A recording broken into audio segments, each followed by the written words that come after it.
Nella 13ª giornata del campionato di promozione, ieri tante sorprese. Il pareggio dell'Olympic Agras a Palermo contro il Morrale 2-2. La sconfitta del Camerata a Castellammare contro il Balestrate per 2-0.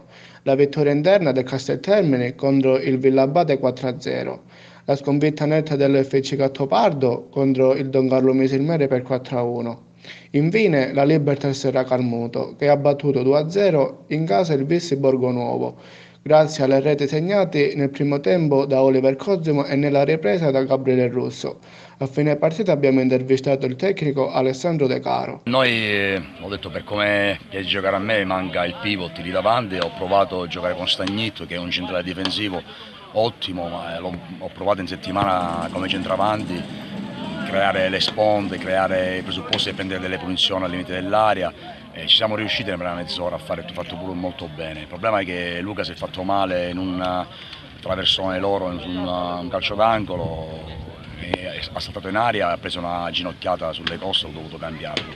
Quindi ho rimesso Oliver in avanti con i tre lì davanti che sono, quando giochiamo facciamo veramente male. Il problema è che sbagliamo troppi gol. Se considerate che almeno 5 palle gol a tu per tu col portiere l'abbiamo sbagliati, poi il portiere ha fatto grandissime parate sia su Cosma che su Lamentola, su Mentolia, sullo stesso Gabriele Russo.